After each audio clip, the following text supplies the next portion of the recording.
Assalamualaikum warahmatullahi wabarakatuh. Kembali lagi di channel Robi Hari Guzman.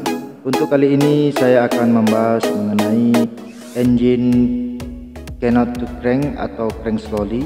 Engine tidak bisa crank ya, atau bisa crank cuma lambat. Pada video saya sebelumnya pernah mendapatkan troubleshooting engine tidak bisa crank ya. Di video itu kita menyelesaikan engine tidak mau crank, kemudian hasilnya coil atau solenoid relay motor starternya tidak bekerja ya, kita ganti. Dan kemudian untuk video ini saya akan menjelaskan apa saja step-step troubleshooting untuk engine tidak bisa crank ini, atau crank tapi slowly ya, atau lambat cranknya. Baik, sebelum lanjut kita start dulu mesinnya guys.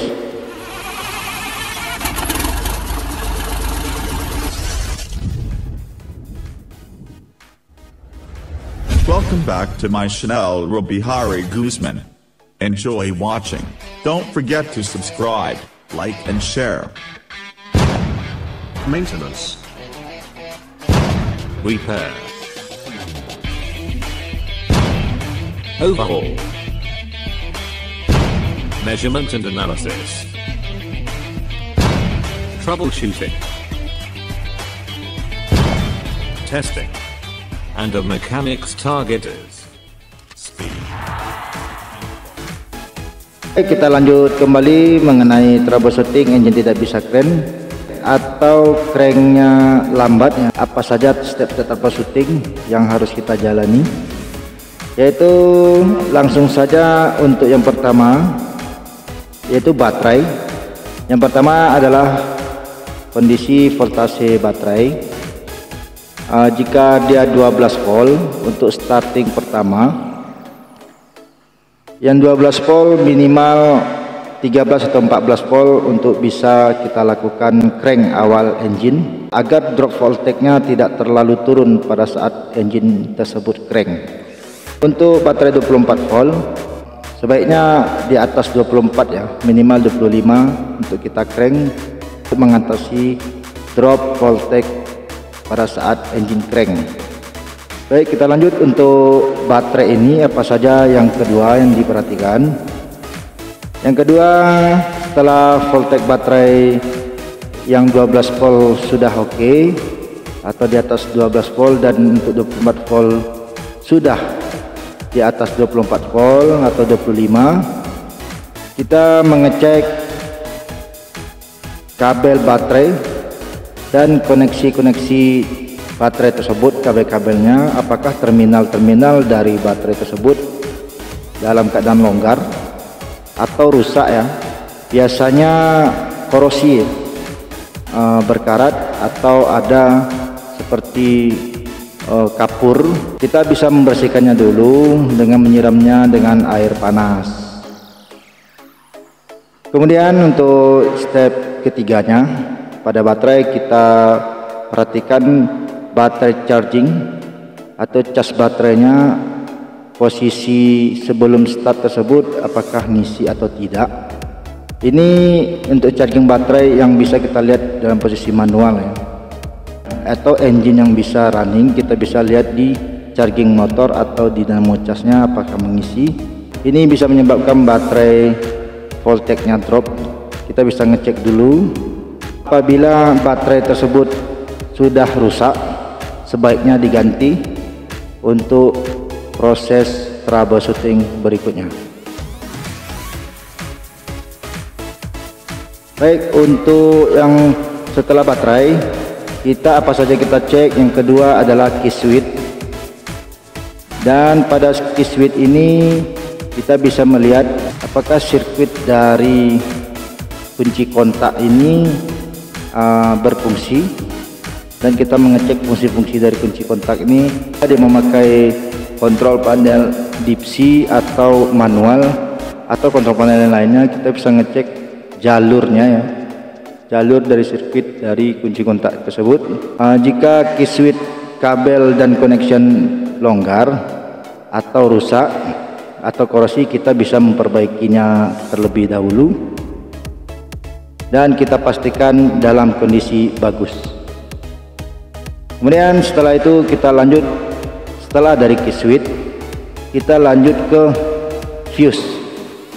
Biasanya dari fuse ini yang pertama kita harus mengecek kondisi fuse, apakah fuse tersebut kita ukur menggunakan voltmeter, apakah fuse tersebut putus. Fuse tipe ini bisa dicek ya, bisa dilihat, atau yang fuse model tabung bisa dilihat juga kondisinya apakah keadaan putus. Atau yang kedua ini kapasitas fuse di bawah 25 sampai 30 ampere ya untuk starting. Untuk cranking ini membutuhkan biasanya 25 sampai 30 ampere. Jika di bawah 25 sampai 30 ampere ini biasanya sering putus karena ampere awal cranking sangat tinggi ya, berkisar 25 sampai 30 ampere. Kemudian setelah kita mengecek fuse, jika fuse sudah bagus kondisinya dan kita pastikan tidak ada masalah, kemudian kita mengecek di solenoid motor starter atau starter solenoid. Pada starter solenoid ini yang harus kita perhatikan yang pertama adalah kondisi start solenoid motor starter ini, apakah dia menerima voltage atau tegangan dari baterai. Di sini bisa kita lihat ada 4 terminal. Begitu juga dengan menggunakan relay. Solenoid ini kita bisa urut masing-masing terminalnya, apakah nyambung atau ada jalurnya yang terputus. Oke, itu yang kedua kondisi solenoid juga ya, seperti yang saya bilang tadi. Dan selanjutnya setelah solenoid dinyatakan baik, bagus, kita pastikan lagi motor starter. Di motor starter ini kita bisa lihat apakah motor starter berfungsi atau tidak berfungsi dengan baik.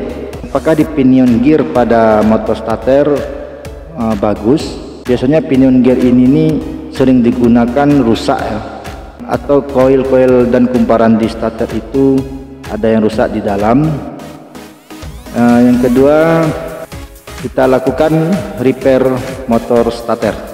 Kita lihat mekanisme dari motor starter ini, seperti pinion gear sudah rontok, dan sekaligus kita mengadakan repair untuk motor starter, mengganti komponen-komponen apa saja mekanisme dari motor starter yang rusak. Dan setelah kita pastikan motor starter bagus, kemudian kita lanjut ke step berikutnya ya, kita melakukan torren dan mengecek crankshaft rotation ya, mengecek putaran crankshaft. Yang pertama kita cek adalah apakah crankshaft putaran tersebut terganggu atau berat, dan kita lakukan putar crankshaft atau torren satu putaran agar mempermudah meringankan putaran crankshaft.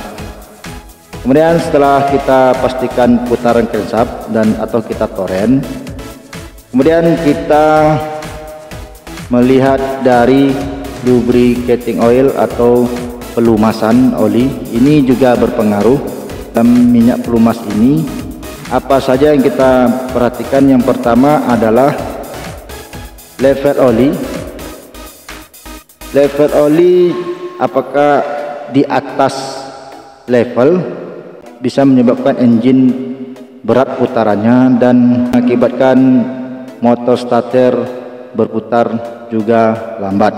Selain oil level, kita juga bisa melihat atau mengecek kondisi spesifikasi dari oli, apakah oli tersebut memakai oli mesin standar ya 15W40 atau di atas 15W40.